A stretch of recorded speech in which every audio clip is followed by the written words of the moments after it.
Welcome back to Idle Talk. Today, this is version 2 of this episode, actually. I did a little upgrade. So, I recorded the episode earlier today, and then I mentioned that episode that it was going to be a little bit long, so it might be a two-parter, right? It's not going to be a two-parter, but I went and I got a camera. So, hopefully it looks better than what it usually does, and I could see myself from here, and I think I look pretty cute. But before we get into like the Reddit and the Twitter stuff, just we did a little upgrade for today.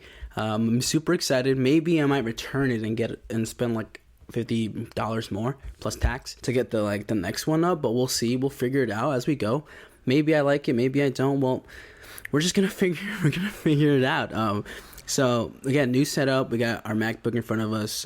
We're still using the same mic. We're gonna upgrade this mic soon. But I'm pretty happy with the changes that I've made so far. Spending that kind of money feels some type of way. Like I was in the store, I was talking to Malik. I was like, I'm so nervous about this. Like I hope it comes out good. And maybe it does, maybe it doesn't. But let's get into it. Just little things to I went to the gym, hit 225 for 3 reps today. All singles. So if you don't know, singles just a 1 rep max. Hit them. First one went up pretty good. Second one was a little bit of a grinder. Third one, I got it, and I got it up like 3/4 of the way, and then I had to extend my arms to get it up that last leg of it. So we're getting to a place where we're consistently doing 225, and I'm happy with that. But the ultimate goal is 315. So we're gonna build up to it, and hopefully by December we can hit that. So I'm quite proud of myself in that manner, where I've been working towards 225 for so many years, and now after an extended break off the gym, I'm back into it and back into doing it at full force, and I'm so happy about that. I didn't look at my face before I started recording, so I was just eating some fries. So if I have ketchup on my face, I apologize, and I won't notice until I edit the video. Other than that, just gym has been going solid. I'm doing good. My soccer classes are going well, except the fact that some of the parents, the different kind of parents to soccer parents, sport parents, and we have the parents that care a little bit too much. They're invested in it. They're want their kid to be the best, even though it's a young age group, right? I teach 2 to 8-year-olds. I'm like, how is your kid going to be the best? There's no way they're going to be the best 2-year-old or the best 8-year-old. It's just nearly impossible for that to happen. And then we have the parents who don't care enough, who are just on the phone, fucking on Instagram, Twitter, whatever the fuck they're doing on their phone, not paying attention to what their kids are doing.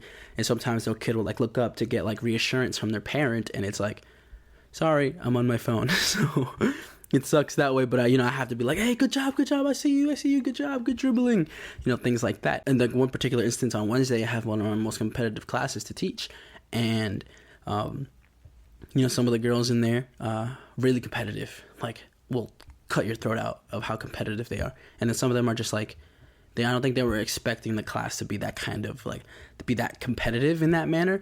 But we have fun. Everybody has fun. The guys definitely cry a lot, because I feel at that age, 8, 7, 6, girls have better hand-eye coordination. They have better emotional maturity, and guys, on the other hand, they don't at that level. And so I had a kid knee himself in the face, and I was like, bro, how did that happen? And I'm trying to attend to him, and then this one other kid who I'm getting him out of his shell, and I'm proud of that, because he's standing up for himself more. He's being confident in what he does, and he tries to come over to kind of talk to me about a game plan of how they can catch up, because they were down a lot of goals to the girls, because I did boys as girls that week. And I'm like, yo man, yo, please get to the side, because this kid hurt himself, and I'm trying to figure out what to do. But other than that, that kid's great. The guys were trying to rally a comeback, and they scored a goal, and one of the parents goes, oh, but by the way, he was out before he scored. And I was like, well, if we were counting things the way they should be counted, there'll be no points on the fucking board. So, I don't know. Just parents are weird when it comes to youth sports, but, to each his own.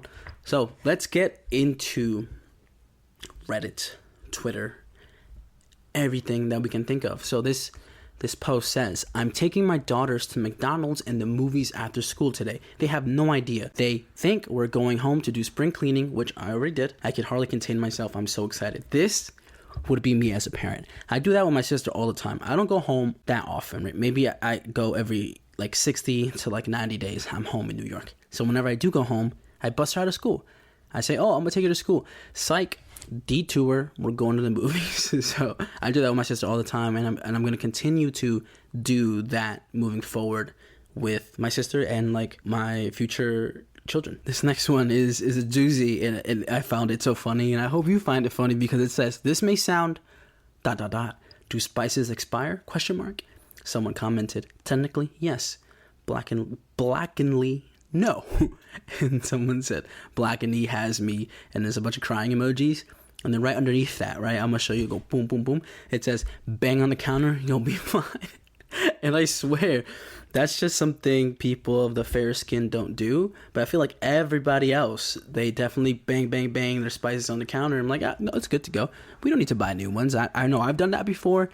I'm not scared to admit it. What if like the internet starts like, whoa, you do that? You're gross. But no, I do that all the time. But I do my best judgment. Like I'll uncap it and I'm like, it smells good. Bang, bang, bang.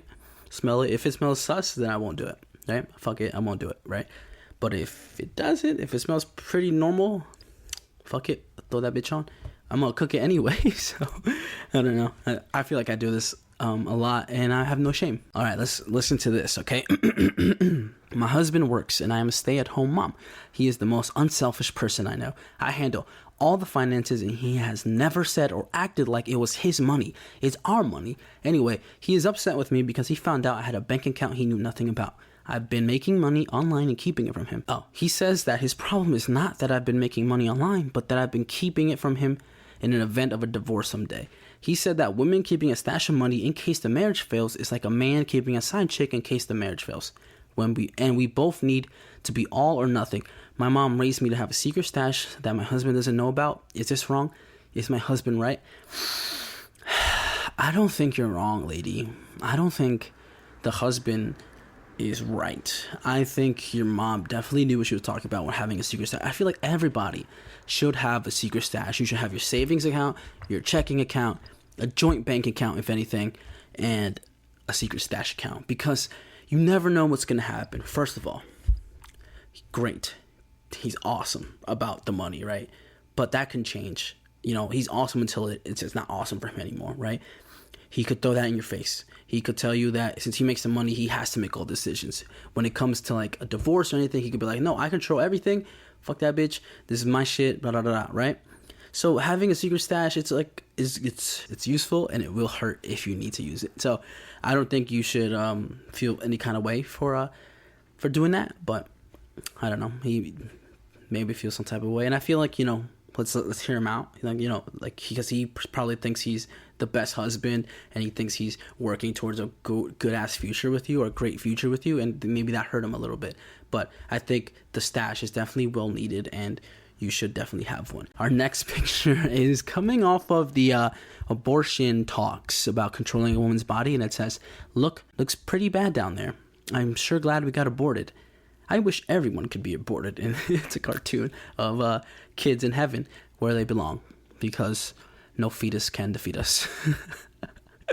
Shout out to Malik. He put me onto that saying. But I hate the argument of, hey, don't abort, adopt, because how many of you fucking assholes adopt? Let's look at our foster care system. It's like, man, there's kids in there living out of a trash bag with a hope that they're going to get adopted one day. And I think that it's the shittiest thing to do, to tell people who don't want a child to, hey, carry it to term and then give it up for someone else, because 9 times out of 10, no one wants that baby. No one's going to go get it. No one's going to adopt it. We should just be, I'm pro-abortion. Fuck them kids. If you don't want it, don't have them. And that's just on me. That's what I think. I could honestly give two shits about having my opinion changed. It's just that abort, because too many kids in the foster system. And personally, that's something I care deeply about. That's something that my friend of the show, Jazz Bill, told me, host of the Becoming of Sunflower podcast. She put up a story, something about a statistic about that, and I was like, wow, that really bothered me. Those kids, 9 times out of 10, don't have suitcases. So it's one of my future goals as the show grows to provide luggages and suitcases to kids so they don't have to carry all their belongings in a trash bag.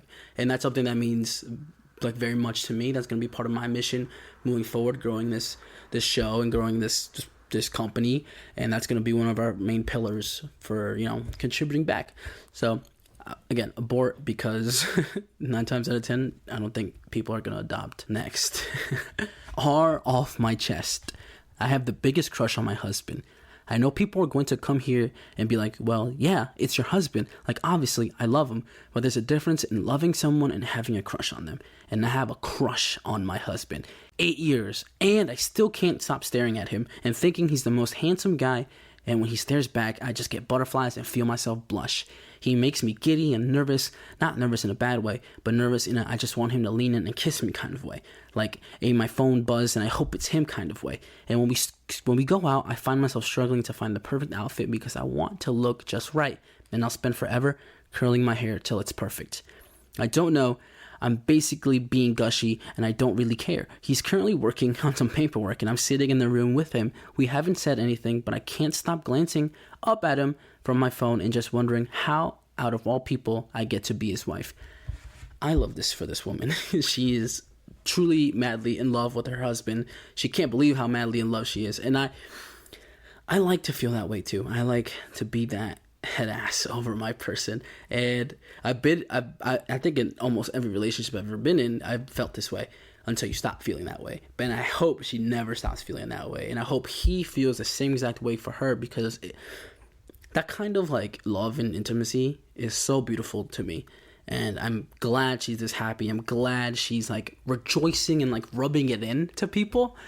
For the lack of a better term, I'm so happy for her, and I'm happy that she gets to live truly her best like life with this guy. The next one, it says, my ex broke up with me about a month before the finale of his favorite Netflix show hit. He had organized a viewing party ready for midnight when it dropped. I let him stay signed into my account until 11:59 p.m. that day, when I changed the password and forced log out on all devices. So, fun fact, I thought Netflix started my subscription without me authorizing it, but apparently if you stay logged into your accounts and you cancel Netflix, if somebody who is gonna go onto your account and watch Netflix, because let's be real, the people that pay for Netflix don't use Netflix, really. They're really just paying it for somebody else.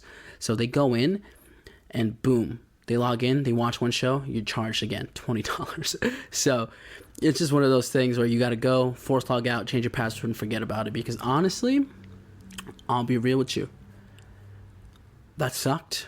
Like, that sucked getting charged that money again. But then also, good for this girl. We love pettiness at this degree. The next one, it says, Drake got dude's relationship in shambles. His wife venting on Reddit, man. LMAO. And it's a tweet with the Reddit post. And it says, time I fucked up by allowing Drake to follow me. Some backstory. Me and my husband have been married for some years, and we have 2 beautiful daughters, of which 2 of us are extremely proud of. So far, we have had a great relationship without tension or any real drama until yesterday. I'm a huge Drake fan. My husband is not. I play him in the car all the time. He allows it for the most part. Sometimes I catch him singing along and make fun of him for it. It hasn't ever really been a source of tension in our lives, just personal preference. However, my husband is a hip-hop head. Knows all the classics, old school, you name it. For that reason, he honors the craft of writing a rap song. During Drake's numerous beefs over the whole ghostwriting thing, he'd often berate me for listening to him. Turn that copy pasta shit off, was a common phrase I'd hear. Recently though, he's been alright with who I listen to until now. So yesterday, my husband decided to troll Drake in his comments. Essentially, he alluded to Drake's numerous stunts and ghostwriters and made a comment about Drake's son. Drake then proceeded to look at my husband's Instagram and follow me to get back at him. At first, we laughed about it, and I have to admit, I was pretty excited that Drake was following me, regardless of whether it was a stunt to get back at my husband or not. That's when the situation comes in.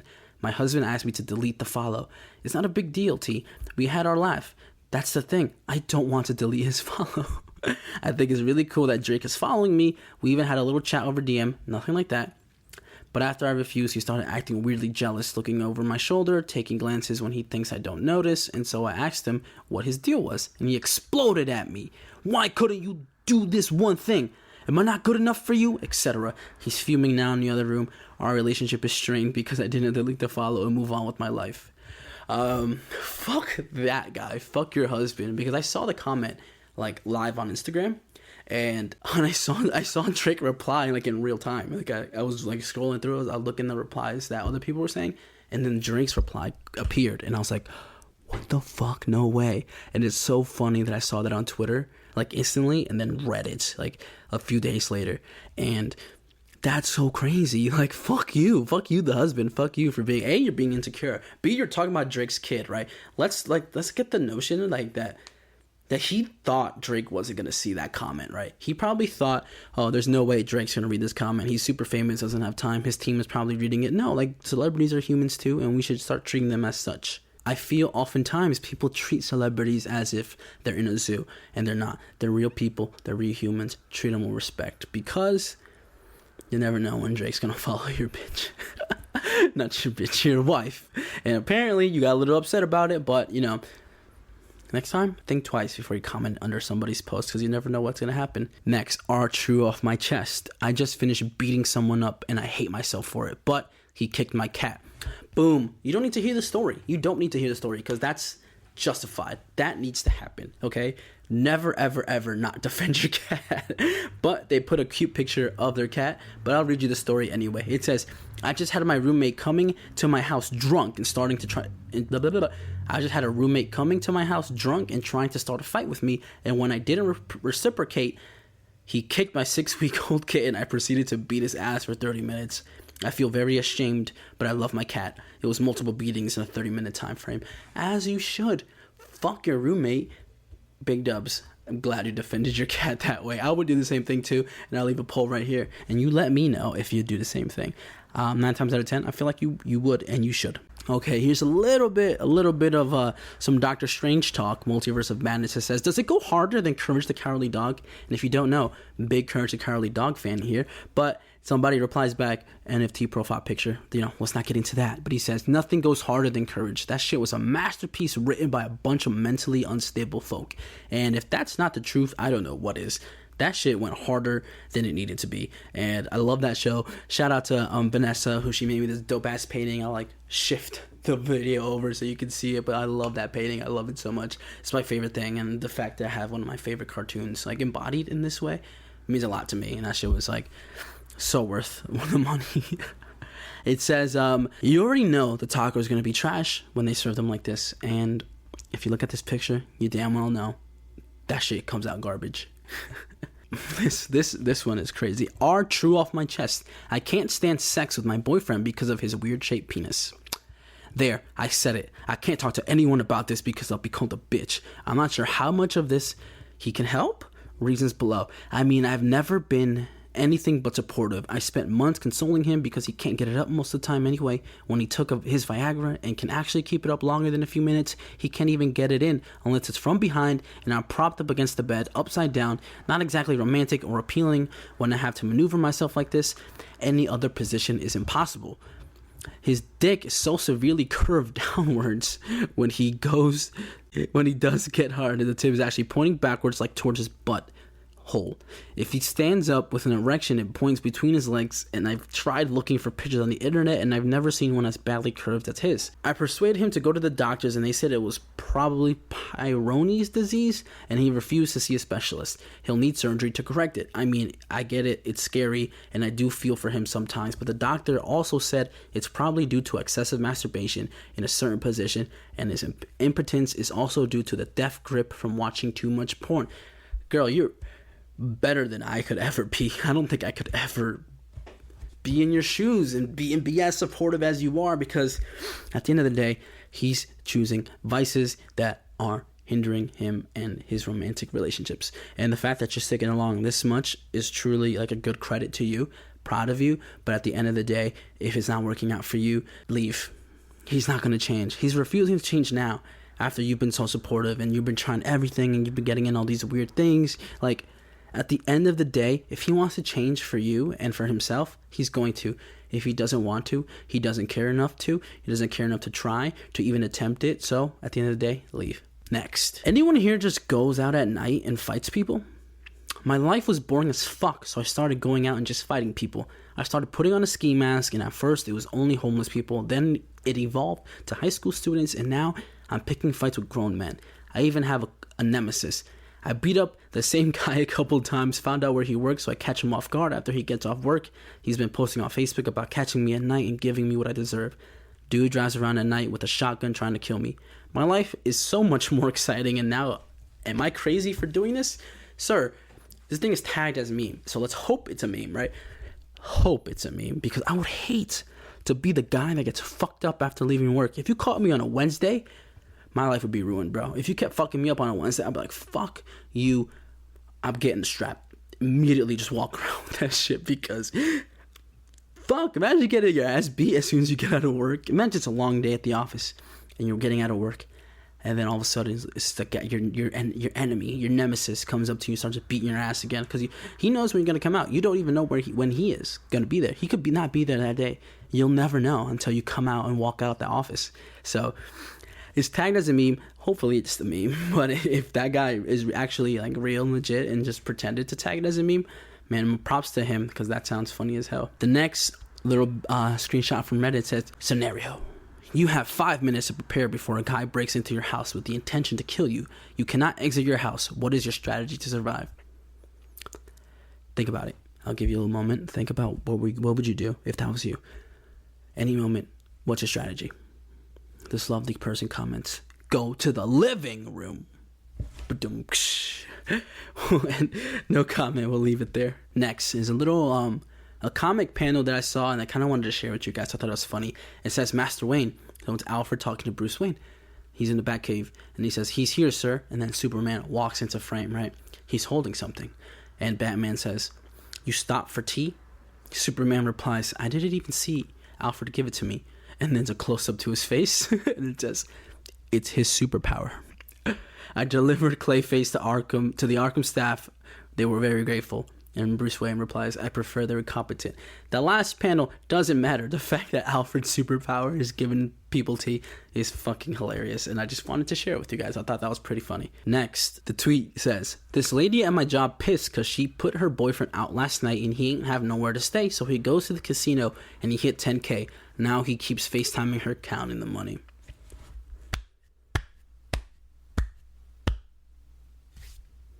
There's nothing to say but props to that king. Props to you. I wouldn't. You're a better man. I wouldn't have shown the money. I would have just disappeared. Oh man. And then there's a reply down here. I'll just throw it up. Boop. Enough said. This tweet's a weird one. It's from the Overtime account. If you don't know, they post like basketball clips. So like, I don't know why they would tweet this. Maybe they needed some engagement. But it says, "What's your go-to stovetop?" And there's a picture with 1, 2, 3, 4. And honestly, I'm gonna throw this picture up right now. So number 1 is the back left, number 2 is the back right, number 3 is the front left, and number 4 is the front right.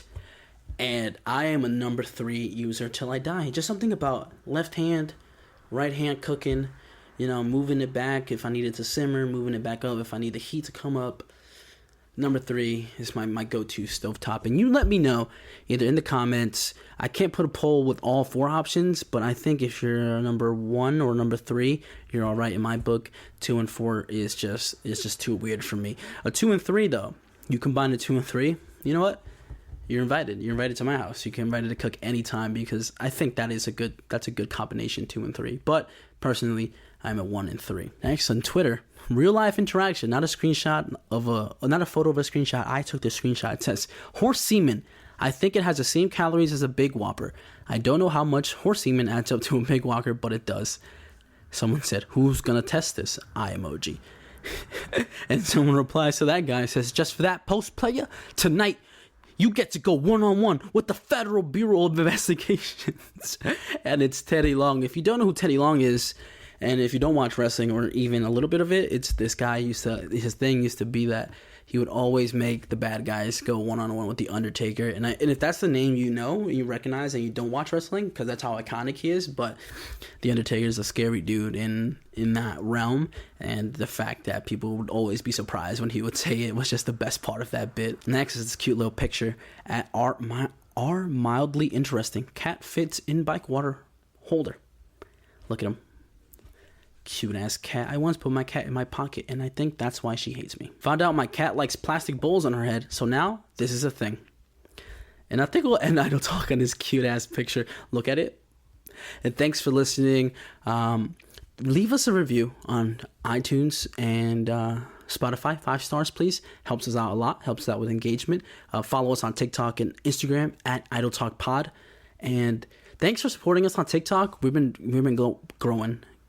We've been growing there lately, and I'm super excited to keep the momentum going with the TikTok channel. And this might be the first Idle Talk episode in a while that we just post straight to YouTube. I'm excited to see how the quality comes out. But other than that, thanks for listening, and I'll see you next week. Peace.